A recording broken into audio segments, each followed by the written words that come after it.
Welcome to this new video. इस video में हम डिस्कस करेंगे कुछ पी ब्लॉक एलिमेंट के क्वेश्चन, मेन ग्रुप एलिमेंट के क्वेश्चन, और ये पार्ट 5 या फिर video 5 regarding this previous question from P block element. इसके ऑलरेडी मैंने 4 वीडियो बना चुका हूँ, आपको यहाँ पे आई बटन में ऊपर मिल जाएंगे आपको बाकी के 4 वीडियो आप देख लीजिए, तो आपको आइडिया आ जाएगा किस टाइप के क्वेश्चन आते हैं मेन ग्रुप केमिस्ट्री से। ओके, तो फर्स्ट क्वेश्चन देखते हैं। फर्स्ट क्वेश्चन पूछा है the all form of phosphorus upon melting exist as. तो जो फॉस्फरस होता है it is belong to nitrogen family. So इसका जनरल कॉन्फ़िगरेशन होता है इन सब का NH2NP3। तो पूछा है कि कौन से, जब आप हीट करोगे इसको, फॉस्फरस को हीट करोगे तो कौन से फॉर्म में होता है। तो जनरली जो फॉस्फरस एग्जिस्ट करता है इस तरह से फॉर्म होता है, लाइक टेट्राहेड्रल टाइप आपको दिखेगा, डायमंड्स टाइप, और ये होता है P4।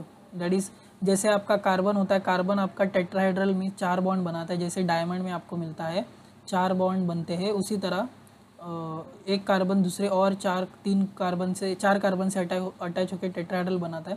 तो उसी तरह जो फॉस्फरस होता है वो इस फॉर्म में होता है। कौन से फॉर्म में होता है? हमारे P4 फॉर्म में। Okay, this is called P4 form. Generally आपका हीटिंग करोगे सॉलिड स्टेट, या फिर अगर आप हीट करोगे, ओके, मेल्ट करोगे, तो you will get this type of structure, that is P4। Generally stable होता है हाई टेम्परेचर पे भी।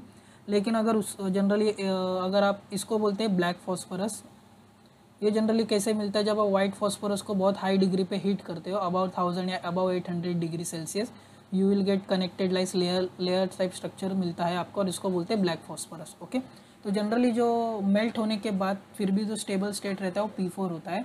लाइक सल्फर आपका एसिड होता है, सल्फर के 8 एटम्स अटैच होकर आपको एसिड मॉलिक्यूल बनते हैं, उसी तरह फॉस्फोरस के P4 स्टेट में होते हैं। कार्बन आपको जनरली डायमंड में आपको एक कार्बन 4 कार्बन एटम से अटैच हुआ दिखता है, तो वो उसका स्टेबल स्टेट है। Okay, so correct answer is A, that is P4। Now let's see next question. Considering the inert pair effect on lead, the most probable structure of PbR2 is. तो यहाँ पे ऑलरेडी दिया है, lead होता है जो inert pair effect दिखाता है। तो इनर्ट पेयर इफेक्ट क्या होता है? Since it is belong to carbon family, और ये बहुत सारी P ब्लॉक में हेवियर्स एलिमेंट्स में दिखता है, कार्बन, सिलिकॉन, जर्मेनियम, टिन और लेड। तो जनरली आपके जैसे आप डाउन द ग्रुप जाओगे, इनर्ट पेयर इफेक्ट डोमिनेंट होता है। Inert pair effect generally dominant क्या होता है? आपके पास जनरली P ब्लॉक में होता है NS122 NP126। स्पेशली अगर लेड की बात करो, it is belong to NS2NP2। तो इनर्ट पेयर में क्या होता है? आपके जो NS इलेक्ट्रॉन होते हैं they do not take part in bonding, they remain non bonding generally. Okay, इसको बोलते हैं इनर्ट पेयर इफेक्ट। तो जैसे आप डाउन द ग्रुप जाओगे, कार्बन सिलिकॉन आपको +4 स्टेट में देख सकते हैं, ऑक्सीडेशन स्टेट में, जर्मेनियम में आपको कभी कभी दिख सकता है। लेकिन जैसे टिन और लेड में जाओगे, it can exist in +2 state. इनके ज़्यादातर +2 स्टेट में स्टेबल होते हैं, like tin chloride, lead chloride. Okay, तो जैसे जैसे आप डाउन द ग्रुप जाओगे, जो लोअर ऑक्सीडेशन स्टेट होती है +2, +1, और अगर आप इस केस में बोरॉन एल्यूमिनियम केस की बात करें तो इसमें +1 +3 आपको दिख जाएगा। लेकिन boron, aluminium, gallium, indium, thallium के केस में जाओगे आपको +1 ज़्यादा स्टेबल मिलेगा। तो ये लेस ऑक्सीडेशन स्टेट का preference due to inert pair effect. Okay, means आपका जो NS2 जो s ऑर्बिटल इलेक्ट्रॉन होते हैं वो पेयर नहीं करते, नॉन बॉन्डिंग रहते हैं, तो आपके सिर्फ 2 इलेक्ट्रॉन बॉन्ड बनाने में यूज़ होते हैं। ओके, जनरली आपको लेड में डोमिनेंट मिलेगा, टिन में और लेड में डोमिनेंट ये वाला इफेक्ट मिलेगा। तो यहाँ पे पूछा है कौन से, फिर इनर्ट पेयर इफेक्ट में ऑब्वियसली लेड है, +2 में दिखाएगा, तो कौन से आपको सिर्फ 2 इलेक्ट्रॉन इसमें यूज़ करने हैं। तो इसका जो करेक्ट आंसर है दैट विल बी दिस ए, जहाँ पे ये लेड के सिर्फ 2 इलेक्ट्रॉन यूज़ करेंगे। Okay, so correct answer will be this second. Okay, generally इसका जो रीज़न दिया जाता है, NH2 का इलेक्ट्रॉन जो इसको अनपेयर करने को बहुत ज़्यादा एनर्जी लगती है टू पार्टिसिपेट इन बॉन्डिंग, जिसकी वजह से ये क्या करते, प्रीफर करना नॉन बॉन्डिंग या फिर पेयर अप स्टेट में रहते हैं, तो आपके सिर्फ P इलेक्ट्रॉन बॉन्डिंग में इन्वॉल्व होते हैं। ओके, सिमिलरली अगर बोरॉन, इंडियम, थैलियम की बात करें, it is belong to NS2NP1, it has 3 unpaired electron, सिर्फ एक ही इलेक्ट्रॉन इसका बॉन्डिंग में हिस्सा लेता है, फिर ऑक्सीडेशन स्टेट में हिस्सा लेता है, जिसकी वजह से इसका ऑक्सीडेशन स्टेट +1। इंडियम, थैलियम में आपको +1 बहुत ज़्यादा कॉमन कंपाउंड्स मिलेंगे +1 के। Okay, so correct answer will be A due to inner pair effect. Okay, let's see next question. The order of increasing Bronsted acidity of boron hydride. So generally आपके B2H6 जो boron hydrides होते हैं, they can show acidity. Okay, so what do mean by Bronsted acidity? Acidity Bronsted means H+ donor. Okay, generally आपके 2 type की acidity होती है, एक होती है आपकी लुईस एसिडिटी। लुईस एसिडिटी किसके बारे में बात करती है? इलेक्ट्रॉन एक्सेप्टर के बारे में बात करती है, और जो इलेक्ट्रॉन एक्सेप्टर और जो ब्रोंस्टेड एसिड होते हैं H+ डोनर होते हैं। तो सिंस यहाँ पे जनरली जो बोरॉन हाइड्राइड होते हैं, boron hydride they are acids in nature, Lewis acid या फिर ब्रोंस्टन एसिड इन नेचर। तो जैसे जैसे नंबर ऑफ बोरॉन आइटम्स बढ़ते हैं, बोरॉन आइटम्स बढ़ते हैं, आपकी एसिडिटी बढ़ती है। डायरेक्ट मीन्स ये आपको याद रखना पड़ेगा, number of boron atom acidity increases, acidity will go on increasing. So यहाँ पे जो करेक्ट आंसर होगा that will be your A. B10 is more acidic than B6, B6 is more acidic than B5। Okay, तो जैसे जैसे आपका number of boron item बढ़ेगी इन boron hydride, okay, उस तरह आपकी एसिडिटी भी बढ़ती है। So correct answer is A. Next question यहाँ पे दिखा है आपका, ए क्वेश्चन है आपके पी ब्लॉक में, स्पेशली नाइट्रोजन और फॉस्फोरस कंटेनिंग कंपाउंड यहाँ पे दिया N3P3Cl6 दिया है और रिएक्ट किया गया है अमाइन के साथ। ओके, और आपको इस तरह से एक मिलता है, आइसोमर मिलता है, और actually this is should be here. Okay, यहाँ पे लिखना चाहिए था, वो बाय मिस्टेकली यहाँ पे आ गया। और यहाँ पे पूछा number of possible isomer of A, तो ए क्या दिया आपको N3P3Cl3 एंड Me2 ट्वाइस, मतलब आपका अमाइन ऐड होता है। तो this is nothing but phosphazene. Okay, मैंने फॉस्फोजेन लास्ट वीडियो में डिस्कस किया, they can show number of variable isomers. Okay, तो एक्चुअली बोराजेन की तरह होता है, जिसमें आपका क्या होता है, phosphor nitrogen, nitrogen phosphor, nitrogen, okay phosphor, इस तरह से नाइट्रोजन फॉस्फोरस के अल्टरनेट बॉन्ड्स होते हैं, जिसमें nitrogen phosphorus, nitrogen phosphor, nitrogen phosphorus, like benzene like similar structure. Borazine भी इस तरह से होता है, सिर्फ बोराजिन में आपका बोरॉन नाइट्रोजन होता है, यहाँ पे नाइट्रोजन फॉस्फोरस है। Okay, it is a nitrogen phosphorus containing compound. तो यहाँ पे क्या दिया है, यहाँ पे दिया आपको पूछा है किस तरह के इसके आइसोमर बनेंगे। ओके, तो इसके जो आइसोमर बनते हैं, आपके पास 3 क्लोरीन है। ओके, तो ऑब्वियसली फॉस्फोरस पे जाएगी, नाइट्रोजन पे नहीं जाएंगे, बिकॉज नाइट्रोजन अभी तीन कोऑर्डिनेशन नंबर के साथ स्टेबल है, but phosphorus can go up to 5। तो यहाँ पे जो भी आपको लगाना है फॉस्फोरस पे लगाना है। तो क्वेश्चन के आपके पास 3 क्लोरीन बचे हैं और 3 नाइट्रोजन वाले ग्रुप बचे, बिकॉज 3 है तो 3NMe2 बचे हैं। अभी क्वेश्चन किस टाइप के आइसोमर बनेंगे, तो लेट्स सी, हमारे पास NMe2 यहाँ पे है और एक NMe2 यहाँ पे लगा दिया है। ओके, एक यहाँ पे NMe2 लगा दिया, तो एक आइसोमर ये हो गया, एक क्लोरीन ये हो गया। उसके साथ एक और टाइप का आइसोमर बन सकता है, यहाँ पे मैं फॉस्फोरस दिखा रहा हूँ। Okay, so will get the idea, यहाँ पे नाइट्रोजन होगा आपका बीच में। सो एक NMe2 यहाँ पे हम चेंज कर देते हैं, एक NMe2 यहाँ पे लगा देंगे। ओके, और एक यहाँ पे लगा देंगे। अभी इसमें भी 2 ऑप्शन है आपके पास, NMe2 ऊपर हो सकते हैं इस तरह से, या फिर दूसरे स्टेट में NMe2 बिलो द प्लेन भी हो सकते हैं। तो इससे आपको क्या मिलेंगे, 1+1, मतलब और 2 आइसोमर मिलेंगे। तो ये 2 आइसोमर, जिसमें 2 अबव द प्लेन और एक बिलो द प्लेन होंगे। एक आइसोमर में तीनों भी अबव द प्लेन होंगे, और दूसरे आइसोमर में तीनों में से एक बिलो द प्लेन हो जाएगा, तो अलग हो जाएगा। और एक आइसोमर जिसमें क्या है, NMe2 आपका एक ही फॉस्फोरस पे अटैच है। So total it will give 3 isomer. Okay, so correct answer will be B, that is 3। Okay, so यहाँ पे मैंने स्टेटमेंट देखिए, यहाँ पे भी लिखा है किस तरह से अलग अलग आइसोमर बनते हैं।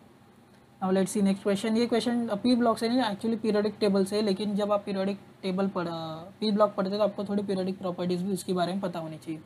तो ये क्वेश्चन पूछा गया है कि the lowest ionization energy, first ionization energy lowest for, means अगर आपके पास पी में इलेक्ट्रॉन है, लेट्स सी 1 2 3 4 सॉरी 1 2 2 इलेक्ट्रॉन है, तो इसमें से एक इलेक्ट्रॉन आप निकालोगे तो जो एनर्जी लगती है उसको बोलते हैं फर्स्ट आयनाइजेशन एनर्जी।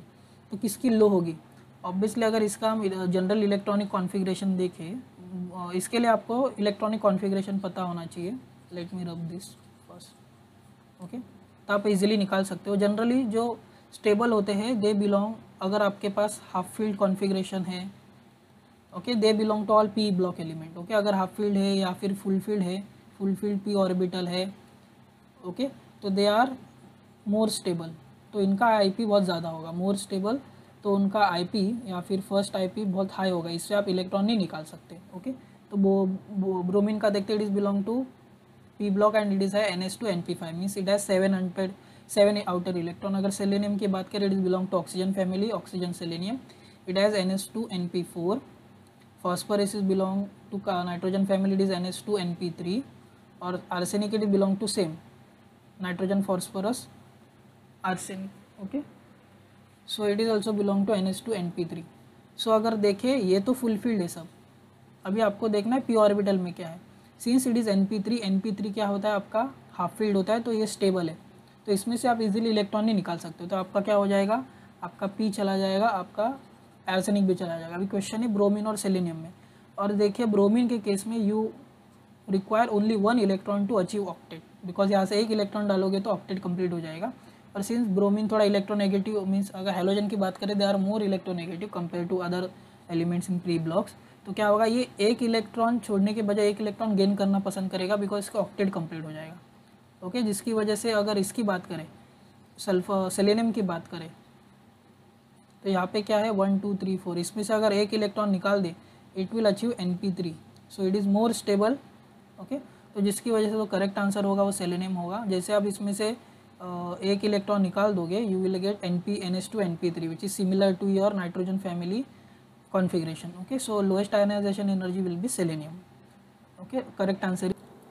सो इस क्वेश्चन में देखते हैं क्या पूछा है। यहाँ पे पूछा है आपका ब्रोमीन दिया है।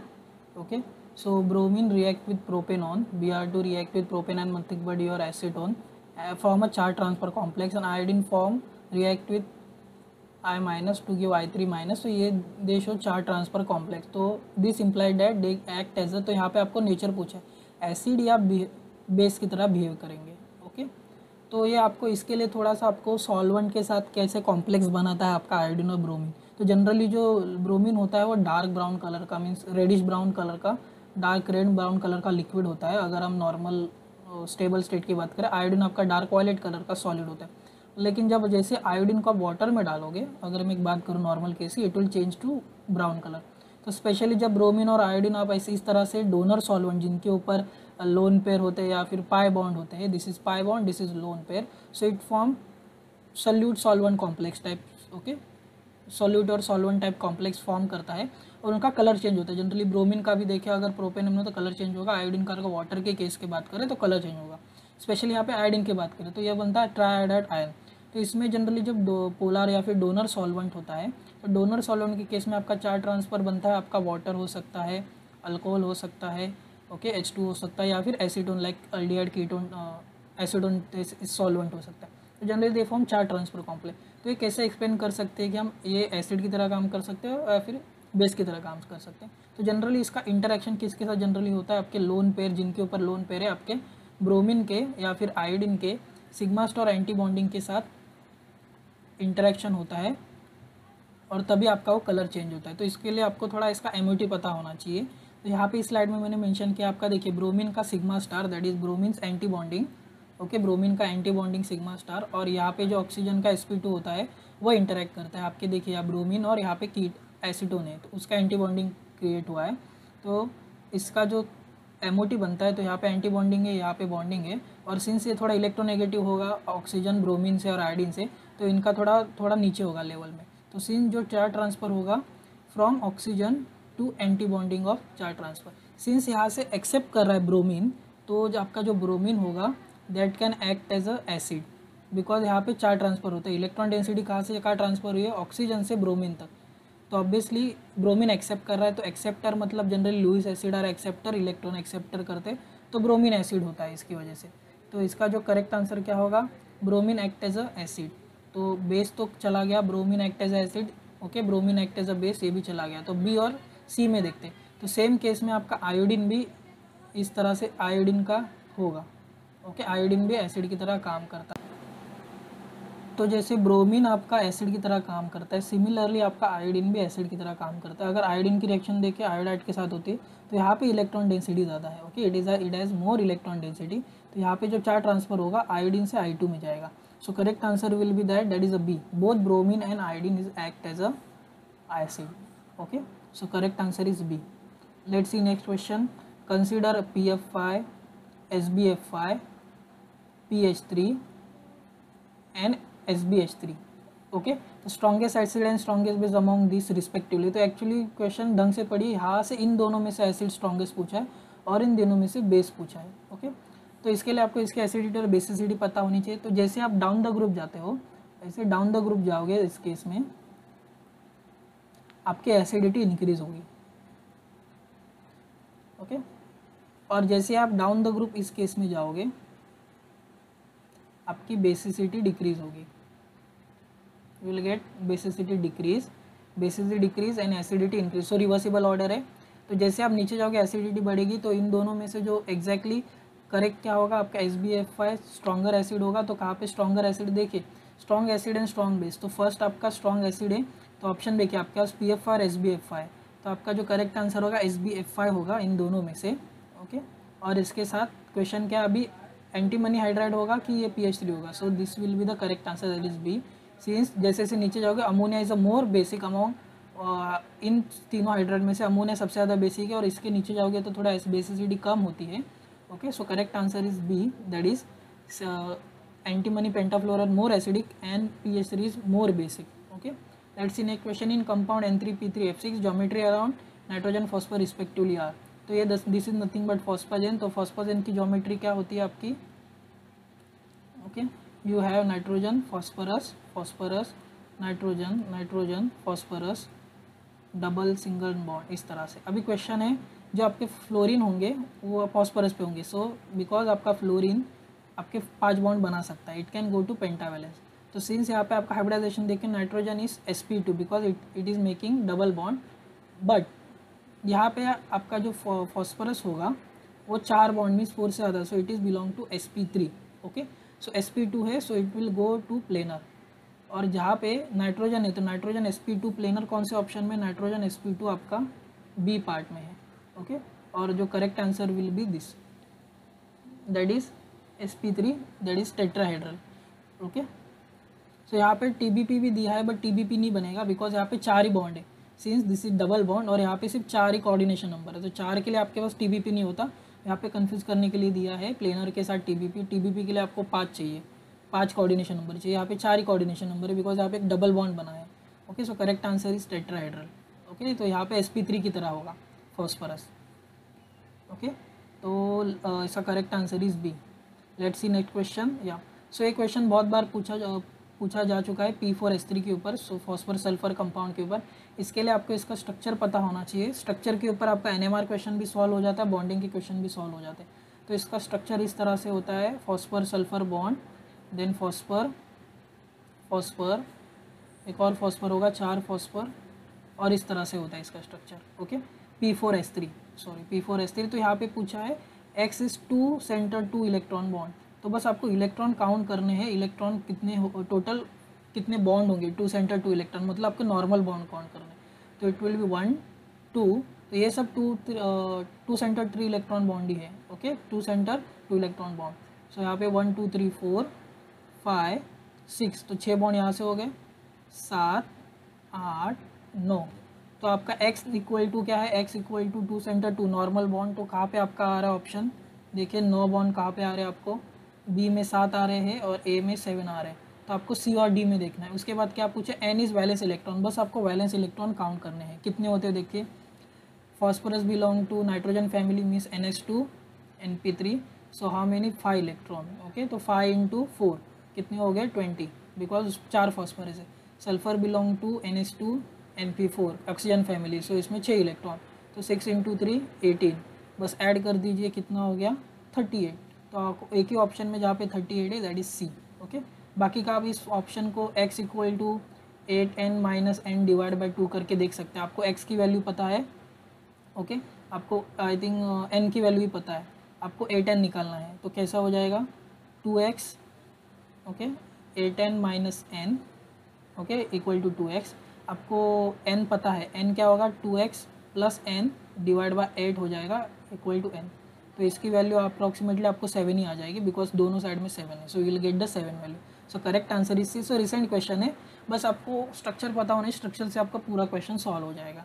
ओके, तो इसके लिए आपको जो phosphor sulphur compound, nitrogen phosphor compounds होते हैं जनरली नाइट्रोजन फैमिली में आपको करने पड़ेंगे, उसके ऊपर बहुत सारे क्वेश्चन आते हैं। सिमिलरली बोरॉन नाइट्रोजन कंपाउंड्स के ऊपर भी क्वेश्चन आते हैं, देन सल्फर नाइट्रोजन कंपाउंड्स के ऊपर भी क्वेश्चन आते हैं। अगर आप P ब्लॉक करें, do questions on structures. Okay, structure आप प्रॉपरली करें, आपके क्वेश्चन मोस्ट ऑफ सॉल्व हो जाएंगे उससे।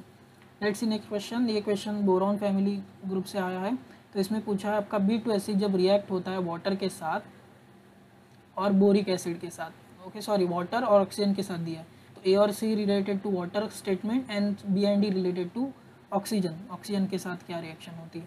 तो जब आपको इसके लिए आपको बस ये पता होना चाहिए, बिकॉज अगर आप B2S6 पढ़ते हो तो उसका सिंथेसिस B2S6, उसकी बॉन्डिंग, उसका MOT मीन्स कैसे वो बनाना बॉन्ड या फिर 3 सेंटर 2 इलेक्ट्रॉन बॉन्ड बनाता है, ये आपको पता होना चाहिए। स्पेशली 11 बोरॉन NMR के बारे में पता होना चाहिए और उसके रिएक्शन। तो जब बोरॉन रिएक्ट होता है it will form boric acid BO thrice और प्लस H2। सो कौन सा ऑप्शन है आपके पास? ए ऑप्शन बन जाता है। और जब ऑक्सीजन के साथ रिएक्ट करता है diborane it will form boron trioxide plus water. So कौन से ऑप्शन में आपको वाटर के साथ बोरिक एसिड है? ए, लेकिन यहाँ पे सिर्फ बाय प्रोडक्ट में आपको कन्फ्यूज़ किया गया है। Okay, so it will give H2 okay in water, और वाटर ऑक्सीजन के साथ आपको क्या मिलेगा? ऑक्सीजन के साथ वाटर मिलेगा। तो क्या है? ए और D. So correct answer will be B. तो इसके लिए आपको ये डायरेक्ट है, इसमें कुछ लॉजिक नहीं, आपको डायरेक्ट रिएक्शंस करनी है इसके साथ। तो जैसे आप डाइबोरॉन को वाटर के साथ डालोगे आपको बोरिक एसिड मिलेगा, और जैसे ऑक्सीजन के साथ डालोगे आपको ऑक्साइड्स मिलते हैं। कभी भी देखिए किसी के भी ऑक्साइड्स बनाना आपको ऑक्सीजन के साथ ट्रीट करने पड़ते हैं। ओके, सो ऑक्सीजन के साथ ट्रीट करोगे, बस आपको बाय प्रोडक्ट में यहाँ पे कन्फ्यूज़ करने के लिए दिया है। So correct answer is your B. Okay, let's see next question. ये क्वेश्चन एक्चुअली एसिड्स के ऊपर है। तो जैसे आप पी ब्लॉक में पढ़ते हो सल्फर कंटेनिंग एसिड, सल्फर के एसिड और फॉस्फोरस के एसिड आपको मस्ट है, करने चाहिए। फॉस्फोरस एसिड, हाइपोफॉस्फोरस किस तरह से होते हैं। तो यहाँ पे पूछा है डायथाइनस एसिड क्या होता है, डायथाइनिक एसिड क्या होता है। तो इसके स्ट्रक्चर के ऊपर ही आपका पूरा क्वेश्चन है। तो जनरली जो डायथाइनस एसिड का स्ट्रक्चर होता है इस तरह से होता है, और जो डायथाइनिक एसिड होता है उसका स्ट्रक्चर इस तरह से होता है, सल्फर सल्फर OH। तो यहाँ पे पूछा ऑक्सीडेशन स्टेट क्या। अगर हम ऑक्सीजन -2 देखिए, जनरली हर एक ऑक्सीजन -2 होता है, -2 -1। यहाँ पे ऑक्सीजन का -1 होगा बिकॉज यहाँ पे ऑलरेडी हाइड्रोजन अटैच है। तो सल्फर के ऊपर टोटल चार्ज कितना होगा? +3। यहाँ पे भी कितना होगा? +3। यहाँ पे -1 होगा बिकॉज यहाँ पे ऑलरेडी +1 है। ओके, यहाँ पे -2 ऑक्सीजन नहीं होगा बिकॉज यहाँ पे ऑलरेडी हाइड्रोजन है। ओके, सिमिलरली यहाँ पे -2 -2 -2 -2 -1। तो यहाँ पे कितना चार्ज होगा? +5, और यहाँ पे कितना होगा? +5। सो करेक्ट आंसर इज +3 एंड +5। तो रिसेंट क्वेश्चन, दिस इज आज फॉर जून 2019 फॉर 2 मार्क। ये क्वेश्चन 2 मार्क के लिए पूछा गया था। तो आपको स्ट्रक्चर पता है तो थायोनस, देखिए जनरली जो हायर ऑक्सीडेशन स्टेट होता है उसमें ईक लगाते हैं, आइक लगाते हैं, और जो लोअर होता है उसको OUS अस लगाते हैं।